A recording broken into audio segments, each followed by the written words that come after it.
हमारे यहाँ तो राजीव दीक्षित जी आए थे, 15 साल पहले आए, 2-3 दिन रह के गए घर पे, तो उन्होंने कहा कि डॉक्टर साहब बड़ा अच्छा काम कर रहे हैं। देखिए अब क्या किया जाए, इंडिया में 70 इयर्स हो गए इंडिया को आजाद हुए, और फिर भी गर्मियों में भी जूते जराब पहनने पड़ते हैं बच्चों को स्कूल में। गर्मियों में जूते जराब पहनने का क्या मतलब है? लेकिन कॉन्स्टिपेशन की मेडिसिन एक पनिशमेंट है।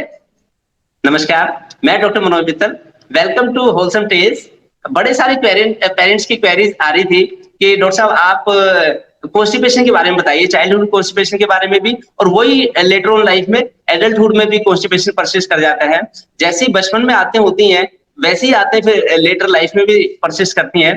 तो इसलिए बचपन से ही अगर बच्चों का बाउल मूवमेंट अच्छा रहे, अगर बच्चों की जो डाइटरी हैबिट्स हैं वो अगर पेरेंट्स बड़ी टुवार्ड्स नेचर रखें, तो उससे एक अच्छी हैबिट फॉर्मेशन होती है और अच्छी हेल्दी लाइफ आगे होती है, और कॉम्प्लिकेशन से बच जाते हैं बच्चे। क्योंकि अगर बच्चों को बचपन में कॉन्स्टिपेशन हो, तो ये देखा गया है, रिसर्च जो हुई है उसमें फिर डिफरेंट डिसीज का सामना करना पड़ता है बच्चों को लेटर इन लाइफ। एक तो पाइल्स की दिक्कत होती है फिर, और दूसरा बच्चे फिर धीरे धीरे करके उनका माइंडसेट भी चेंज हो जाता है, और स्ट्रेस जल्दी बच्चे वो करते हैं, स्ट्रेस जल्दी मान जाते हैं किसी भी चीज में, किसी भी थोड़ा सा भी परेशानी आने पे उसको टैकल नहीं कर पाते अच्छी तरह से, और यही फिर लेटर इन लाइफ डिप्रेशन का भी कारण बन सकता है। तो इसलिए कॉन्स्टिपेशन को इजीली ना लें। कॉन्स्टिपेशन से कॉन्स्टिपेशन का रिलेशन ओबेसिटी के साथ भी देखा गया है। जैसे पाइल्स के चांसेस ज्यादा होते हैं, इसी तरह से ओबेसिटी के भी चांसेस ज्यादा होते हैं, और हार्ट डिसीज भी कॉन्स्टिपेटेड चाइल्ड में later in life heart disease भी ज्यादा उसका प्रेडिलेक्शन रहता है। और स्टोन भी, चाहे गाल ब्लैडर के स्टोन हो या किडनी के स्टोन हो, वो भी कॉन्स्टिपेशन में ज्यादा चांसेस रहते हैं। तो इसलिए कॉन्स्टिपेशन से जितना हम बच के रहें तो अच्छा रहेगा।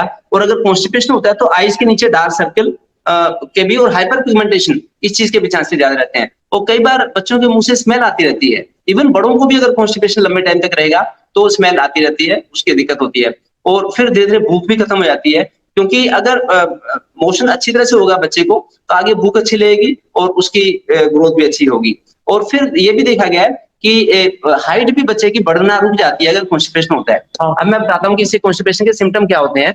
तो सिम्टम का भी ध्यान रखें नेक्स्ट पे। अगर बच्चे को वन वीक में 2 या 3 बार से भी कम मोशन हो पा रहे हैं तो उसे हम कहेंगे कॉन्स्टिपेटेड है बच्चा। या फिर हार्ड स्टूल है, स्टूल करते समय बच्चे को पेन महसूस हो रहा है, फियर महसूस कर रहा है बच्चा, और बच्चे के लेग्स में भी पेन है, एब्डोमेन में भी पेन महसूस कर रहा है, तब हम कहेंगे कि बच्चा कॉन्स्टिपेटेड है। तो ये ना, और कई बार तो बच्चे फिर हेसिटेशन की वजह से बच्चे कई बार अपने आप भी स्टूल एकदम पास हो जाता है, और जब बच्चा सो रहा होता है, सोते सोते, क्योंकि दिन में जब हेसिटेशन होता है तो स्टूल पास नहीं कर पाता, और बाद में फिर इसे कहते हैं कि एकदम बच्चे का अगर सोते सोते हार्ट से पोटी निकल गई उसके, उसमें छोटे छोटे बच्चों का ऐसा भी होता है। तो इसलिए कॉन्स्टिपेशन को पेरेंट्स समझ लें, अच्छी तरह से आइडेंटिफाई कर लें, फिर उसका अकॉर्डिंगली ट्रीटमेंट करें।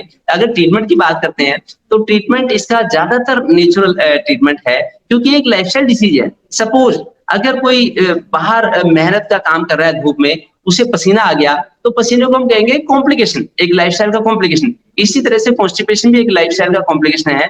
इसको खाली मेडिसिन से ठीक नहीं कर सकते। अगर किसी को धूप में पसीना आ गया तो कैसे मेडिसिन से उसे ठीक करेंगे, वो तो एक बॉडी रिएक्ट कर रही है। इसी तरह से कॉन्स्टिपेशन भी बॉडी की एक रिएक्शन है टू ए डिफरेंट लाइफस्टाइल। तो लाइफस्टाइल अगर हमारी नेचर के साथ होगी, नेचुरल लाइफस्टाइल होगी, फिर कॉन्स्टिपेशन नहीं होता।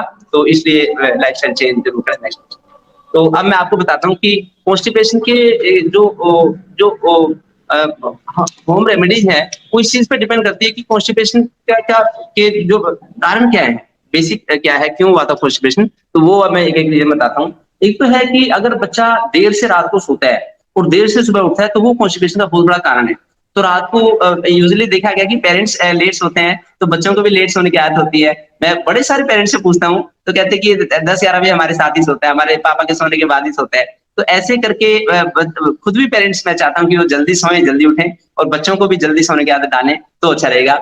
और फिर एक मेहनत करना बच्चों को सिखाएं। अर्ली मॉर्निंग में उठ के अगर मालिश करेंगे, एक तो उससे फायदा होगा, तो मालिश जरूर करें बच्चे की। एक सुबह उठ के अगर बाहर की आउटडोर एक्टिविटी होगी तो अच्छा रहेगा। मैंने देखा शाम की आउटडोर एक्टिविटी का तो बड़े सारे पेरेंट्स के पास टाइम होता है, सुबह पता नहीं जल्दी होती है कुछ काम की, ऑफिस की, तो सुबह आउटडोर के लिए टाइम नहीं दे पाते पेरेंट्स। अगर सुबह बच्चे को आउटडोर का टाइम मिल जाए, उसे बड़ा अच्छा उसका बाउल मूवमेंट अच्छे होते हैं, क्योंकि गट की हेल्थ अच्छी आती है, जो गट की सेंसेशन है, फीलिंग है, वो इंप्रूव हो जाती है। उससे मतलब फिर कॉन्स्टिपेशन नहीं रह पाता, ये ध्यान रखना है। दूसरा, अगर हम डाइट की बात करें तो डाइट में डेयरी प्रोडक्ट्स का ओवर यूज ना करें। अगर डेयरी प्रोडक्ट्स का ओवर यूज करते हैं तो उससे यूरिन तो होगा आएगा, लेकिन कॉन्स्टिपेशन नहीं होता। अगर हम एक रिसर्च करके देखें कि 1 किलो पानी को 1 किलो दूध को हमने अगर उबाला तो उसमें 850 ग्राम पानी होता है, 150 ग्राम खोया या पनीर होता है। तो जो 850 ग्राम पानी है वो तो यूरिन से निकल गया, तो जो 150 ग्राम खोया या पनीर है वो सारा अंदर डिपोजिट हो जाता है, मिंगन जैसे बन जाती है, हार्ड उसके पिलेट्स बन जाती है बॉडी के अंदर। उससे फिर बच्चे को दिक्कत होती है, उससे फिर बड़ा मुश्किल होता है। अगर फाइबर्स कम होंगे डाइट में, यूजुअली मदर्स को वो होता है, इस चीज की लगन होती है कि बच्चे को मैं 3-4 बार दूध पिला दूं, पेट भरा रहेगा, 4 बार दूध पिला दूं। तो दूध तो जो बच्चा 1-1.5 साल से बड़ा है, बड़ा ध्यान रखें आप, जो बच्चा 1-1.5 साल से बड़ा है उसको एक बार ही काफी है दूध दिन में। सब्जियां उसे 3 बार चाहिए। गाय भैंस इतना सारा गोबर करती है, गाय भैंस को वो केवल जड़ी बूटियां खाती है, दूध पीती नहीं वो कभी, वो केवल जड़ी बूटी खा के तो इतना। तो इसलिए बच्चों को भी अगर हम सब्जियां, दालें, खिचड़ी, दलिया ऐसा फाइबर्स वाला खाना दें तो उनको अच्छा होगा। इवन जो फाइबर्स की भी अगर हम बात करें तो फाइबर सब्जी में अच्छी क्वालिटी के फाइबर्स है, फ्रूट्स में बेसिकली शुगर कंटेंट बहुत ज्यादा है। तो फ्रूट्स और दूध हम केवल टेस्ट के लिए दें, सब्जियां, दालें जो रॉ ऐसा फूड है ये हम पेट भरने के लिए दें, फिर कॉन्स्टिपेशन नहीं हो पाता। तो इसलिए डेयरी प्रोडक्ट्स का एक ऑप्टिमम यूज करें, जुडिशियल यूज करें, उससे बच्चे को फायदा रहेगा। एक है कॉन्स्टिपेशन का बहुत बड़ा कारण है सोशल सर्कल की कमी। अगर बच्चे का सोशल सर्कल अच्छा हो फिर कॉन्स्टिपेशन नहीं हो सकता। अगर एक 3 साल के बच्चे के अगर 50 फ्रेंड्स हैं, 50 फ्रेंड्स के साथ खेलता है, वो समय लगाता है, आज गौशाला में गया, कल मंदिर में गया, फिर स्टेडियम में गया, फिर पार्क में गया, बगीचे में गया, तो वहां पे तरह तरह के बच्चों से, तरह तरह के लोगों से उसका मिलना जुलना होगा, तो उसकी इमोशंस अच्छी डेवलप होती हैं। इमोशंस का हमारी गट फीलिंग से रिलेशन होता है सीधा, तो तब बच्चे को कॉन्स्टिपेशन रह नहीं सकता। तो सोशल सर्कल बढ़ाने में, सोशल एंगेजमेंट में बच्चे का समय दें पेरेंट्स, उसकी चीज का जरूर ध्यान रखें। तो ये डिपेंड करता है कि पेरेंट्स कितना अपना क्वालिटी टाइम दे सकते हैं बच्चों को, अपना क्वालिटी टाइम देके अपने साथ में लेके जाएं। तो जैसे मैं तो मेरी गुड़िया भी जाती है सुबह वॉक पे भी जाती है, और करनाल में 70 प्लेसेज है जहाँ पे योग होता है, डिफरेंट पार्क्स में, डिफरेंट कम्युनिटी सेंटर्स में, डिफरेंट टेम्पल्स में, तो वो हर जगह जा चुकी है, हर जगह जाती है योग के लिए मेरी गुड़िया सौम्या। तो मेरे पास जो पेशेंट एडमिट होते हैं, जो एडमिटेड पेशेंट्स हैं, वो भी उनको भी मैं सुबह लेके जाता हूँ। तो नियर बाई यहाँ पे कई सारे कम्युनिटी सेंटर्स हैं, कई सारे टेम्पल्स हैं, तो मैं तो वीडियो भी उसकी पोस्ट करता हूँ छोटी छोटी स्टोरी पे कि देखो ऐसे बच्चों को अगर डेली मालिश करके नहला के सुबह अगर डिफरेंट प्लेसेस पे लेके जाएंगे तो उससे सोशल सर्कल बढ़ता है उस बच्चे का, उससे फिर कॉन्स्टिपेशन ज्यादा नहीं हो पाता। बाकी मसल टोन बच्चे की अच्छी रहे उसके लिए मालिश भी बच्चे की डेली मालिश करें, तिल के तेल से या जो भी लोकली अवेलेबल ऑयल है, नारियल के तेल से, सरसों के तेल से, देसी घी से, या फिर सर्दियां आ रही हैं तो फिर इसके जैतून के तेल से खूब अच्छी तरह से मालिश करें। मालिश से कॉन्स्टिपेशन रह नहीं सकता। अगर मालिश होगी, हमारी बॉडी में 600 प्लस मसल्स होती हैं, 600 से ज्यादा मांसपेशियां, हर मसल की मालिश होनी चाहिए। एक उंगली की मालिश में हमें 1 मिनट लगाना चाहिए, एक हाथ की मालिश में हमें 5 मिनट लगाने चाहिए, एक हाथ, पूरे हाथ की मालिश में हमें 2 से 3 चम्मच तेल कंज्यूम कर लेना चाहिए। इसी तरह से चेस्ट की मालिश करनी है, इसी तरह से पेट की मालिश करनी है, 5 मिनट तक क्लॉकवाइज, एंटी क्लॉकवाइज ऐसे गोलाई में भी मालिश करें। पैरों की टुवर्ड्स द हार्ट, हाथों की टुवर्ड्स द हार्ट ऐसी मालिश करें। मालिश अगर करेंगे तो कॉन्स्टिपेशन रहेगा नहीं। अगर मालिश हम करते हैं अच्छी तरीके से, खूब सा ऑयल हमने यूज किया, तो मालिश का ऑयल सब बॉडी में एब्जॉर्ब हो जाता है, और वो अगर आपने अच्छी मालिश की है तो ऑयल वो आपको बच्चे के स्टूल में भी विजिबली दिखाई देगा और बच्चे के यूरिन में भी। तो सारा बॉडी का लुब्रिकेशन करके, इंटेस्टाइन का लुब्रिकेशन करके, और फिर वो ऑयल बाहर जाता है और अपने साथ में बड़े सारे इंटॉक्सिकेंट्स को साथ में लेके जाता है बच्चे, जो ऑयल है साथ में, जो एक्स्ट्रा यूरिक एसिड है, एक्स्ट्रा यूरिया, एक्स्ट्रा कोलेस्ट्रॉल, वो सारा वॉश आउट हो जाता है। बॉडी की बड़ी अच्छी क्लींजिंग होती है मसाज करने से। दूसरा है क्लोथिंग। अगर क्लोथिंग की बात है, एक तो जैसे सर्दियां होती है उसमें तो यूजुअली पेरेंट्स ज्यादा ओवर क्लोथिंग करते हैं, एक तो एक फोल्डी क्लोथिंग करते हैं, तो कपड़े बहुत ज्यादा भी ना पैक रखें बच्चों को। मैंने देखा है क्या किया जाए, इंडिया में 70 ईयर्स हो गए इंडिया को आजाद हुए, और फिर भी गर्मियों में भी जूते जराब पहनने पड़ते हैं बच्चों को स्कूल में। गर्मियों में जूते जराब पहनने का क्या मतलब है? लेकिन अब स्कूलों में ऐसी टेंडेंसी होगी गर्मियों में जूते जराब पहनाते हैं, नहीं तो जूते जराब तो ठंड से बचाने के लिए होने चाहिए। गुरुकुल में तो परंपरा थी भारतीय गुरुकुल में कि भाई खुले बच्चे खुले वस्त्रों में रहते थे और कम से कम कपड़े क्लोथिंग में रहते थे, पढ़ाना शुष्क वाले गुरुकुल की, तो वो उसमें कॉन्स्टिपेशन हो नहीं सकता था। अब हम बच्चों को ओवर पैकिंग रखते हैं, ये भी एक कॉन्स्टिपेशन का बहुत बड़ा कारण है। और विंटर्स में तो फियर की वजह से, फोबिया की वजह से 4-4, 5-5 जोड़ी कपड़े पहना लेते हैं बच्चों को और सिंथेटिक क्लोथिंग पहनाते हैं, वो भी कॉन्स्टिपेशन का बहुत बड़ा कारण है। ओवर क्लोथिंग करने से, फॉल्टी क्लोथिंग करने से, ओवर पैकिंग करने से बच्चे का बॉडी वाटर जो कंटेंट है वो बर्न हो जाता है बॉडी वाटर, और उससे बॉडी वाटर की अवेलेबिलिटी ना होने की वजह से वो भी कॉन्स्टिपेशन की तरफ बढ़ाता है बच्चे को। जब गर्मियों में बच्चे स्कूल से आते हैं, चाहे एसी लगा रखा हो, चाहे कुछ भी हो, जब वो निकालते हैं जूते और जुराब, उनको बड़ा रिलीफ मिलता है और एकदम पसीना उनके पैरों के तलों में पसीना होता है। वो कॉन्स्टिपेशन का वो बिगिनिंग होती है, उससे कॉन्स्टिपेशन होता है। लेकिन कॉन्स्टिपेशन की मेडिसिन एक पनिशमेंट है। कॉन्स्टिपेशन को मेडिसिन से ठीक करना, बच्चों को पनिशमेंट देना है। पनिशमेंट तो देखा जाए तो बच्चे को क्यों मिलना चाहिए? अगर पेरेंट्स रियरिंग अच्छी तरीके से करेंगे बच्चे की, फिर बच्चे को कॉन्स्टिपेशन नहीं होता। तो इसमें बहुत सारा रोल है कि पेरेंट्स अवेयर रहें, जागरूक रहें, उससे अच्छा रहेगा। दूसरा, कई बार कुछ फैक्टर्स होते हैं कि जैसे कि बच्चे को टॉयलेट पसंद नहीं आ रहा, टॉयलेट में सोप नहीं है, वाटर उसका जो मग है वो ठीक नहीं है, तो तब भी बच्चे हेसिटेशन करते हैं कि उसमें फिर कॉन्स्टिपेशन के चांसेस ज्यादा रहते हैं। कभी कभी अगर कोई स्कूल चेंज हो जाए बच्चे का, या कोई घर चेंज करना पड़े किसी को, या बड़ी लंबी जर्नी हो, तभी कॉन्स्टिपेशन होता है। और छोटे बच्चों को अगर देखें तो छोटे बच्चों में अगर बॉटल फीडिंग देते हैं या फिर फॉर्मूला फीड देते हैं, तब भी कॉन्स्टिपेशन के चांस ज्यादा रहते हैं। तो इसके बदले में नेचुरल जो मिल्क है, मैं तो हमेशा नेचुरल मिल्क को प्रेफर करता हूँ, और उसमें भी काऊ मिल्क को बड़ा इजीली डाइजेस्टेबल फूड समझा जाता है। तो अगर मदर फीड जब तक 6 मंथ्स के बाद दे दिया, उसके बाद अगर हमें टॉप मिल्क देना है, तो अगर काऊ मिल्क दें तो ज्यादा अच्छा रहेगा। उसमें वो इजीली डाइजेस्टेबल होता है, उसमें चांसेस कम रहते हैं। अब अगर एक होम रेमेडी की या लाइफस्टाइल को चेंज करने की बात करें, तो योग का बड़ा अच्छा रोल है। योग का बड़ा अच्छा रोल है इसमें कॉन्स्टिपेशन में। तो उसमें बचपन से ही बच्चे को योग सिखाएं, फिर आसानी से कॉन्स्टिपेशन नहीं हो सकता। जो बच्चा अपने हाथ से खाना खा सकता है वो योग कर सकता है। तो कभी इजीली ना लेते कि फॉर अदरवाइज ना ले कि भाई ये तो छोटा बच्चा भी बड़ा हो जाएगा, कराएंगे। मेरी गुड़िया ने 2.5 ईयर्स की एज पे इसने योग शुरू कर दिया, 2.5 ईयर्स की एज पे सौम्या ने, क्योंकि मेरे को पर्सनली इसका बड़ा अच्छा एक्सपीरियंस है, और मैं लाइफ में ये सब चीजें यूज करता हूँ जो कि हमें लाइफ में आगे अच्छी एक लाइफस्टाइल की तरफ प्रमोट करती हैं। तो यही मेरा वीडियो का मकसद है कि मैं चाहता हूं कि सारे व्यूअर्स इन चीजों की गहराइयों को समझें और इन चीजों की प्रैक्टिकलिटी को समझें कि भाई अगर कॉन्स्टिपेशन है बच्चे को, तो इसमें किसी ना किसी तरह से पेरेंट्स की मिस्टेक है। पेरेंट्स अगर अच्छी रियरिंग करेंगे तो कॉन्स्टिपेशन हो नहीं सकता। आर्टिफिशियल लाइफस्टाइल से और कंफर्ट जोन में रहने से, वीआईपी जोन में रहने से तब बच्चों को कॉन्स्टिपेशन होता है। तो बच्चों को बड़ी rough and tough natural lifestyle सिखाएं जिससे कॉन्स्टिपेशन ना हो। 2.5 ईयर्स की एज में सौम्या ने, मेरी जो गुड़िया है सौम्या, इसने वो शुरू कर दी, योगा शुरू कर दिया। और जब ये 3 इयर्स की हुई तो इसने ये एक्सपर्ट हो गई, 150 तरह की आसन प्राणायाम आ गई इसे 3 इयर्स की एज में।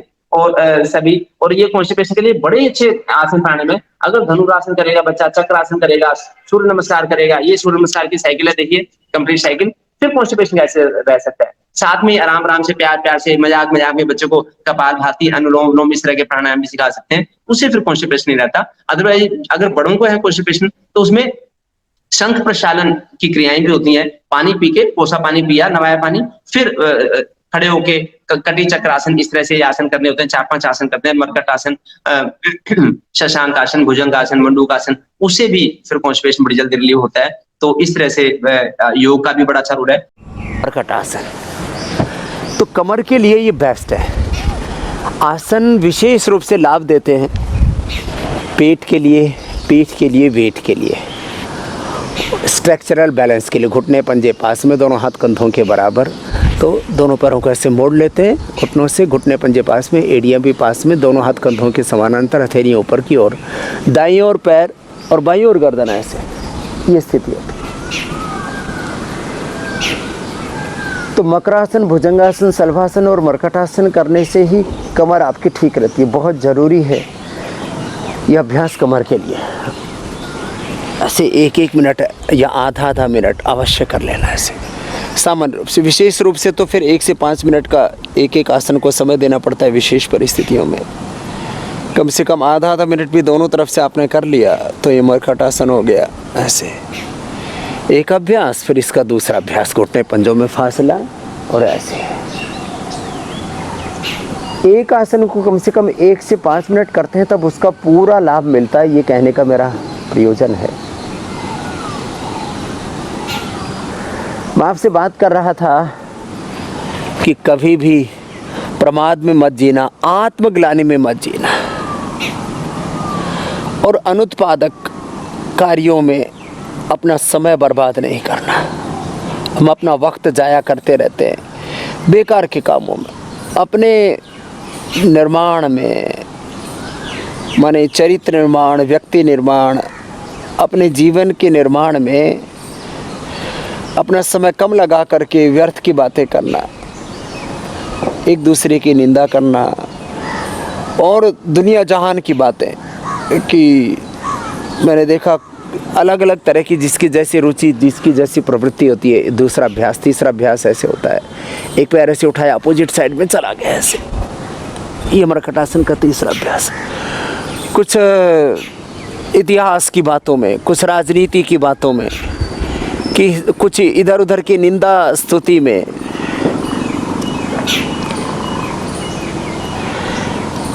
जिनसे हमारे जीवन में कोई बहुत बड़ा लाभ नहीं है, उन बातों को करने में अपना वक्त बर्बाद करते रहते हैं। ऐसे एक पैर ऐसे लाया कुछ साइड में, और इस तरह से मरकट आसन के ये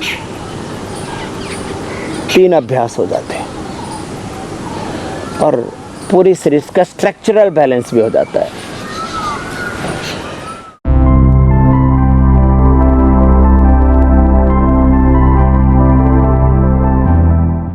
शशकासन में अब मैं आपको बताता हूँ डाइट के बारे में। एक तो मैं आपको बताना चाहता हूँ कि एक पर्सनल चीज शेयर करूँ कि हम लोग घर पे आटा चक्की खुद यूज करते हैं। घर पे ही स्टील की आटा चक्की ला रखी है। दिखाओ एक बार मोहित, ये आटा चक्की है, देखिए हमारे घर में ये इतनी अच्छी आटा चक्की है। इसका हमें बड़ा अच्छा एक्सपीरियंस है। ये देखिए ये आटा चक्की, ये इतनी अच्छी है, छोटी सी आटा चक्की है, हैंडी है। 15 साल से हम लोग यूज कर रहे हैं इसको, 15 साल से। तो इसमें बड़ा ही अच्छा, इसमें मोटा आटा पी सकते हैं और एक मिक्स ग्रेन्स जो मल्टीग्रेन मिनरल है वो इसमें, जो ऑयल जो फ्लोर है वो मिल जाता है हमें। जब गेहूं को हमने इसमें डाला, गेहूं के साथ में बाजरा भी, ज्वार, मक्का, मकई, जो गुरजई ऐसे डाल सकते हैं। तो ये कॉन्स्टिपेशन के लिए बहुत ही उसको क्योर करने में हेल्पफुल है। दूसरा, जो बर्तन यूज करते हैं, छोटी छोटी चीजों से फर्क पड़ता है। जो बर्तन यूज करते हैं, अगर स्टील के बर्तन हम कलई किए हुए यूज करें तो इससे फूड ज्यादा अच्छी तरह से पकता है और अच्छी तरह से डाइजेस्ट होता है। तो ऐसे तो खाना बनाने के लिए तो ये वाले बर्तन यूज करें, और पीने के लिए जैसे ये पीतल का गिलास है, अंदर से पीतल का, बाहर से स्टील का दिखता है, तो ये ऐसे ऐसे यूज करें। और ये 4 व्हाइट पॉइजन यूज ना करें, ये कॉन्स्टिपेशन को उकसाते हैं। एक तो चीनी का उपयोग, चीनी के बदले में जितना हो सके देसी खांड का उपयोग करें तो ज्यादा अच्छा रहेगा। एक जो नमक है, कॉमन साल्ट के बदले में ये जो है, जो सिंधा नमक है, ये यूज करें तो अच्छा रहेगा। मैदे से बनी चीज का उपयोग ना करें। मैदे की चीजें जो सारी कॉन्स्टिपेशन के लिए बढ़ावा देती हैं, तो ये करें। बल्कि एलोवेरा ज्यादा अच्छा रहता है, ये कॉन्स्टिपेशन से बचाता है। इसका उपयोग कर लें तो अच्छा। किसी भी तरह से बच्चे भी बड़े भी लेते हैं, बड़ा इजीली। इसका टेस्ट ऐसा होता है कि जैसे कि आलू का टेस्ट है, जैसे कि एक प्याज का टेस्ट होता है, जैसे कि शिमला मिर्च का टेस्ट होता है, ऐसे इसका पल्प होता है। और वैसे ये हरड़ मुरब्बा होता है, हरड़ मुरब्बे का भी उपयोग कर सकते हैं, बच्चे आसानी से ले सकते हैं। हरड़ को एक दूसरी माँ का दर्जा दिया गया है, तो इसका भी फायदा उठाएं। क्योंकि हमारे यहाँ तो राजीव दीक्षित जी आए थे घर पे हमारे, ये देखिए इनकी लिटरेचर है राजीव दीक्षित जी की। तो ऐसे नेचुरल चीजों को बढ़ावा देना उनका भी काम था, और मेरा भी यही प्रेफरेंस रहता है, प्रेडिलेक्शन रहता है। जितना हम आयुर्वेद को, नेचुरोपैथी को और लाइफस्टाइल मॉड्यूलेशन को का वो करके अगर हम ठीक रहते हैं, तो उस जैसी कोई बराबरी नहीं होती। उसका जरूर फायदा उठाएं। एक एक नेचुरल चीज, हमारी लाइफस्टाइल का जो एक एक नेचुरल पार्ट है, वो अल्टीमेटली हमें टुवार्ड्स नेचर ही रखता है। तो जरूर लाइफस्टाइल जरूर नेचुरल रखें। बाकी अगर हम एलोपैथिक मेडिसिन की बात करें, तो मैं आपको एलोपैथिक मेडिसिन के बारे में बताता हूँ, तो वो भी कर सकते हैं। तो एलोपैथिक मेडिसिन एक बार लाओ मोहित इधर। जैसे सोडियम पिकोसल्फेट की टैबलेट्स भी आती है, सिरप भी आती है। ये अगर एक बार कॉन्स्टिपेशन हो गया बच्चे को, तो एक बार उसको उसे बाहर निकालने के लिए ऊपर उठा, तो ये एलोपैथिक मेडिसिन है। सोडियम पिकोसल्फेट की सिरप भी होती है। ये एक तरह का शरबत है। जैसे 2 चम्मच एक बार दे दिया हमने, अगर 1-2 घंटे में बच्चा स्टूल पास ना करे, फिर 2 चम्मच दे दिया, ऐसे करके जब तक स्टूल पास ना करे ऐसे दे सकते हैं। और अगर बड़ा बच्चा है तो इसी की टैबलेट भी आती है, सोडियम पिकोसल्फेट की टैबलेट आती है, सेफ है टैबलेट। जैसे एक टैबलेट दे दी, अगर बच्चा 4, 5, 6, 7, 10 साल तक का बच्चा है, 4 साल से, एम्पेरिकल डोज होती है, इसकी कोई बड़ी हार्ड एंड फास्ट डोज नहीं होती। एक टैबलेट देके अगर 2-3 घंटे में बच्चा स्टूल पास ना करे, तो फिर एक टैबलेट रिपीट कर सकते हैं 2 घंटे के बाद में। और इसी तरह से एक हर्बल ये सेना लीव्स आती हैं, सेना लीव्स, सनाई के पत्ते, मैं शुरू से रखता हूँ यहाँ मेडिकल स्टोर में, तो किसी भी पंसारी की दुकान से मिल जाते हैं। इनके 1 चम्मच पत्ते उबाल लें हम पानी में, आधी कटोरी पानी में। जब पानी उबल के आधा रह जाए तो थोड़ी सी देसी खांड उसमें डाल दें, तो फिर इनको छान के निचोड़ के पत्तों को हटा दें। वो पानी कसैला सा पानी होता है थोड़ा सा, इसलिए थोड़ा सा देसी खांड डाल लेते हैं उसमें, तो वो पानी दे सकते हैं। तो उससे भी बच्चे को हेल्प मिल जाती है, इसका भी फायदा है। अगर बच्चा सिरप से भी जो सोडियम पिकोसल्फेट की सिरप भी हमने अगर उससे भी स्टूल पास ना करे, फिर ये डलकोलेस की सपोजिटरी होती है। तो डलकोलेस की सपोजिटरी ये पोटी वाली जगह में एनएस में लगा के इसको पन्नी हटा के मोम होता है इसके अंदर, बेसिकली ग्लिसरीन की पत्ती कहते हैं इसको, मोम की पत्ती। तो ये पोटी वाली जगह में इंसर्ट करके और 10 मिनट तक उसको होल्ड करके फिर 10 मिनट के बाद बच्चे को पोटी करा सकते हैं। इसे कर सकते हैं। अगर इससे भी ना करे तो फिर इनिमा होता है, थोड़ा सा बड़ा इनिमा उठाना, तो इनिमा लगाते हैं। और एक ये हर्बल सिरप भी आती है इसकी सिरप, हाँ ये भी दे दो, और वो भी दोनों से। तो इसलिए इसका भी इनिमा जो होता है, ये इनिमा वो भी सिरप देते हैं। ये इनिमा है, ये सोडियम पिकोसल्फेट का इनिमा होता है। तो ये भी ये ऐसे करके इनिमा ये इंसर्ट करके एनएस में, यहाँ से कट करके सीजर से, और ये इनिमा ऐसे ये इंसर्ट कर दिया और इसको स्क्वीज कर देंगे। फिर हम जो इसमें भी जो लिक्विड है वो अंदर बाउल में जाके बाउल वॉश कर देता है अच्छी तरीके से। और जो हार्ड स्टूल 2-3 दिन से बच्चे ने स्टूल पास नहीं किया था वो स्टूल पास, एक ये सिरप हर्बल भी सिरप आती है, तो ये भी दे सकते हैं। ऐसे करके ये लास्ट रिसोर्स हैं। अगर लेकिन हम लाइफस्टाइल को ठीक करके अगर हम करते हैं, कॉन्स्टिपेशन से रिलीफ मिल जाए बच्चे को, तो उस जैसी कोई वो नहीं होती, वो बेस्ट ट्रीटमेंट है। इसलिए इसका जरूर फायदा उठाएं। सर जैसे इसमें एक क्वेरी रहेगी, जैसे आपने एनीमा का बताया या एनीमा हो गया या वो, तो एनीमा कितने देर तक कर सकते हैं, लाइक कितने दिन करना सेफ है बच्चों के केस में? जब तक कि लाइफस्टाइल ठीक नहीं होती। अगर जैसे आज अगर पहले दिन जैसे 2-3 दिन से किसी बच्चे ने स्टूल पास नहीं किया, तो पहले दिन एनीमा करने की जरूरत पड़ जाती है। और अगर उसके बाद एक बार स्टूल पास हो गया, फिर ओरल मेडिसिन से काम चल जाता है। ये अच्छी क्वेरी है आपकी। तो उसमें ओरल मेडिसिन से फिर काम फिर जब ओरल मेडिसिन से अगर 2-3 दिन 4 दिन कर लेगा स्टूल पास बच्चा, फिर मेडिसिन की भी जरूरत नहीं पड़ेगी। मेन वाइल अब लाइफस्टाइल का चेंज जो है वही फिर आगे से टेक ऑन कर लेगा। और लाइफस्टाइल के चेंज से बच्चा अगर जब मालिश डेली करेंगे बच्चे की, डेली बच्चा योग करेगा, डेली सुबह रनिंग करा के लाएंगे बच्चे को, 3 to 4 किलोमीटर की रनिंग। 3 साल का बच्चा 3 किलोमीटर की रनिंग कर सकता है और 5 साल का बच्चा 5 किलोमीटर की रनिंग इजीली कर सकता है, अगर पेरेंट्स मोटिवेट करें, अगर पेरेंट्स साथ में जाएं, उनके साथ में रहें। जो बच्चा रनिंग करेगा उसे कॉन्स्टिपेशन हो ही नहीं सकता, उसके इंटेस्टाइन में कहीं भी फीकल मैटर इकट्ठा वो होकर रहेगा नहीं, क्लॉगिंग उससे होगी नहीं। तो इसलिए फिर लेटर ऑन तो उसी से काम चल जाता है।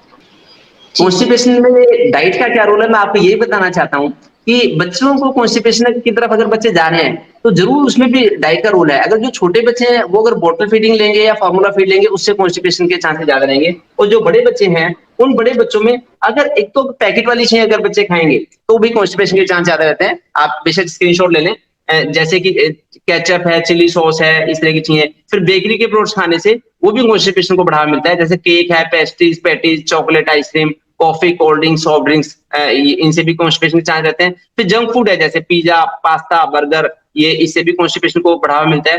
फिर तली भुनी चीजें, पकोड़े हैं ज्यादा, पराठे, टिक्की, चिप्स, कुरकुरे, मसालेदार छोले, वेफर्स, इनसे भी कॉन्स्टिपेशन होते हैं। फिर खाने की गलत हैबिट्स, जैसे कि देर रात से खाना खाना, फिर खड़े होके खाना खाना, चलते फिरते खाना खाना, या खाने के साथ पानी पी लेना खूब सारा, उससे फिर जो डाइजेस्टिव जूसेस हैं वो अवेलेबल नहीं रह पाते, वो डाइजेस्टिव जूसेस सारे डाइल्यूट हो जाते हैं हमारी बॉडी के, तो वो भी कॉन्स्टिपेशन को बढ़ावा देता है। तो मैं चाहता हूँ कि एक जो खाने पीने की आदतें हैं वो भी बच्चों की बचपन से अच्छी रखें, जिससे कि कॉन्स्टिपेशन ना हो। मैं तो चाहता हूँ कि जितना अपने साथ पेरेंट्स बच्चों को खाना खिलाएं, उसमें थोड़ा समय दें, उतना ज्यादा अच्छा रहेगा। और एक जो वैसे एलोपैथी में तो रिकमेंडेशन नहीं है, लेकिन आयुर्वेद में मेरा बड़ा इंटरेस्ट है, उसमें रिकमेंडेशन है कि पालथी मार के बैठ के खाना खाना चाहिए। अगर खाना जो हमने खाना खाया तो उसका 100% डाइजेशन हो जाए, उसके लिए हमारा सोलर प्लेक्सस रेस्पॉन्सिबल होता है, मणिपुर चक्र। सोलर प्लेक्सस हमारा नाभि के आसपास होता है। अगर हम पालथी मार के बैठ के खाना खिलाएंगे बच्चों को, सिखाएंगे, तो उससे उसका कंप्लीट डाइजेशन होता है फूड का, और उससे हेल्थ मिलती है, कॉन्स्टिपेशन नहीं होता। अगर सेमी डाइजेस्टेड फूड है हमारी बॉडी में, पूरी तरह से पच नहीं पाया, वही कॉन्स्टिपेशन का कारण बनता है। इसी तरह से मैंने तो एक वीडियो भी पोस्ट की थी कि जो इंडियन टॉयलेट है वर्सेस वेस्टर्न टॉयलेट, अगर बचपन से ही इंडियन टॉयलेट यूज करना सिखाएं बच्चों को, उससे भी कॉन्स्टिपेशन के चांसेस कम रहेंगे। तो एक एक पहलू हमारे जो लाइफ स्टाइल का एक एक एंगल जो है वो डिसाइड करता है कि हम हेल्दी रहेंगे या हमें डॉक्टर के पास जाना पड़ेगा। मैं तो चाहता हूँ मिनिमम डॉक्टर्स विजिट हो, और जितना उसके होलसम टेस्ट के जरिए आपको घर बैठे इतनी अच्छी इंफॉर्मेशन मिले कि आपको जाना ही ना पड़े डॉक्टर के पास। और फिर वैसे भी पैंडेमिक का जो सीजन चल रहा है, इतने समय से 1 साल हो गया, तो उसमें आप घर बैठे इतना नॉलेजफुल इंफॉर्मेशन को कलेक्ट भी करें और आगे स्प्रेड भी करें। बाकी इसके बारे में जो भी क्वेरीज हैं, मैं चाहता हूँ कि पेरेंट्स खुल के क्वेरीज करें। डिस्क्रिप्शन बॉक्स में मैंने नंबर भी दे रखे हैं, और होलसम टेल्स ने इतना अच्छा अरेंजमेंट किया है कि डायरेक्टली पेशेंट्स इसका फायदा उठा सकते हैं। और मैं चाहता हूँ कि जितना ये नेचुरल लाइफस्टाइल जो हमने शुरू से जी है पिछले 15 सालों से, जितना इसके बारे में सबको बताएंगे तो एक दूसरे को कम्युनिकेट करेंगे और ऐसी चीजें मैं चाहता हूँ सबको शेयर करें जिससे कि बच्चों को हमें दवाइयों का आदी ना बनाना पड़े और बच्चे आगे कॉम्प्लिकेटेड लाइफस्टाइल में ना वो करें, स्टेप ना रखें और जितना उनकी नेचुरल लाइफस्टाइल रहे उससे अगर बच्चे हेल्दी रहते हैं तो उस जैसी कोई बराबरी नहीं होती। तो उसके लिए ज्यादा से ज्यादा इस चीज को इन्फॉर्मेशन को शेयर भी करें। Thank you.